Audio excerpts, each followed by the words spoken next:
கிறிஸ்துவில் பிரியமானவர்களே, இந்த நாளுக்கென்று தேவன் நமக்கு அருளியிருக்கிற ஜீவ வார்த்தை ஏசாயாவின் புஸ்தகம் 58வது அதிகாரம் 8வது வசனம். உன் சுக வாழ்வு சீக்கிரத்தில் துளிர்க்கும். எனக்கு அருமையான சகோதர சகோதரிகளே, இன்றைய நாள் கர்த்தர் உங்களின் வாழ்க்கையில் உலர்ந்து போன சூழ்நிலைகளை துளிர்க்கும்படி செய்து ஆசிர்வதிக்கும்படி வாக்கு பண்ணி உள்ளார். இன்றைக்கும் அநேகருடைய வாழ்க்கையில் பல வகைகளில் சோதனைகள், ஊழியத்தில், குடும்பத்தில், உறவுகளின் மத்தியில் என்று அவைகளினால் சோர்ந்து போய் ஆத்துமாவிலை விடாய்த்து நன்மை செய்தும் தீமையே விளைகின்றதே என்றும் போட்டிகளும் பொறாமையினாலும் நெருக்கப்பட்டு ஆசீர்வாதங்களும் முன்னேற்றங்களும் தடைப்படுகிறதே என்றும் வறண்டு போன நிலையில் எழும்பி நிற்க முடியாதபடி இருக்கின்றவர்களே, இன்றைக்கு கர்த்தர் சொல்லுகிறார், உங்கள் சுக வாழ்வு சீக்கிரத்தில் துளிர்க்கும் என்று. ஆகவே கர்த்தரையும் அவரின் வார்த்தையையும் விசுவாசியுங்கள், ஆசீர்வாதங்களை பெற்றுக்கொள்ளுங்கள். இன்றைக்கும் கர்த்தர் தம் பிள்ளைகளின் வாழ்வில் சுக வாழ்வை தந்து ஆசீர்வதித்ததை குறித்து தியானிப்போம். பார்க்கலாம். முதலாவதாக, உலர்ந்து போனதை துளிர்க்கச் செய்கிறார். என்னாகமத்தின் புஸ்தகம் 17வது அதிகாரத்தை நாம் வாசிக்கையில் அங்கே ஆசாரிய ஊழியம் செய்வதில் போட்டிகள், பொறாமைகள் எழும்புகின்றது.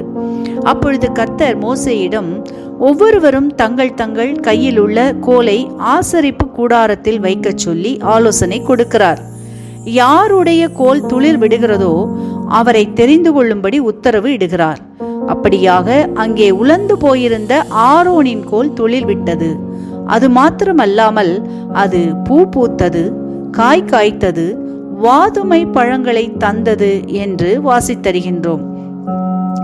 இன்றைக்கும் உங்களின் ஆசீர்வாதங்களுக்கு தடையாக, இடையூறாக சத்துரு உங்களுக்கு விரோதமாக யாரை எழுப்பினாலும், என்ன கண்ணிகளை சூழ்ச்சிகளை செய்தாலும் அவற்றிலிருந்து கர்த்தர் உங்களை விடுவிக்கிறார், தப்புவித்து உங்களை கனப்படுத்துகின்றார். ஆரோனிடம் இருந்தது சாதாரண உலர்ந்து போன ஒரு கோல்தான். ஆனால் அதில் கர்த்தர் தம் வல்லமையை, மகிமையை விளங்க பண்ணி தம் சித்தத்தை நிறைவேற்றி கனம் பண்ணினார்.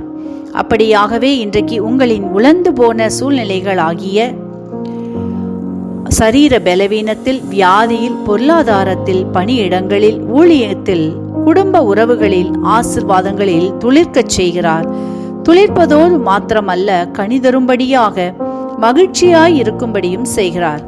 உங்கள் சத்துருக்களுக்கு முன்பாக ஒரு பந்தியை ஆயத்தப்படுத்தி எண்ணெயினால் அவர் உங்களை இன்றைக்கு அபிஷேகம் பண்ணி ஆசிர்வதிக்கின்றார்.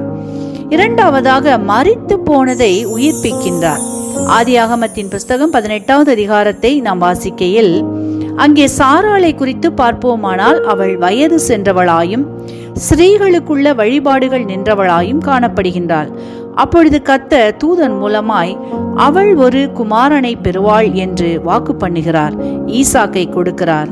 கர்த்தர் என்னை நகைக்க பண்ணினார் என்று சொல்லி அவளும் சாட்சி கொடுக்கிறதை வாசித்தருகின்றோம். உங்களின் வாழ்க்கையிலும் அநேக வேளைகளில் கர்த்தர் கூறிய வார்த்தைகளை விசுவாசியாதபடி சூழ்நிலைகளையே பார்த்த வண்ணம் ஆசீர்வாதங்களை, நன்மைகளை பெற்றுக்கொள்ளாது போய்விடுகிறீர்கள். ஆனால் இன்றைக்கு நீங்கள் வார்த்தை விசுவாசிப்பீர்களானால், எவையெல்லாம் உங்கள் வாழ்க்கையில் மரித்து போய் காணப்படுகிறதோ, எந்த காரியங்கள் எல்லாம் இனிமேல் முடியாது என்றும் முடிந்து போயிற்று என்றும் சொல்லுகிறார்களோ, அவைகளை கர்த்தர் இன்றைக்கு உயிர் பெறச் செய்கின்றார். வார்த்தை விசுவாசிங்கள், ஆசீர்வாதங்களை பெற்றுக்கொள்ளுங்கள்.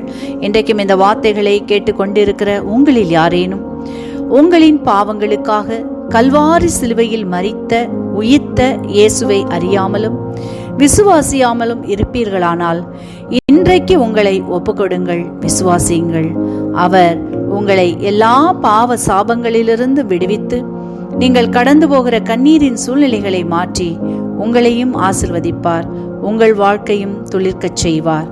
இந்த வார்த்தைகள் மூலமாக கர்த்தர் இன்று உங்களை ஆசீர்வதிப்பாராக. ஆமேன்.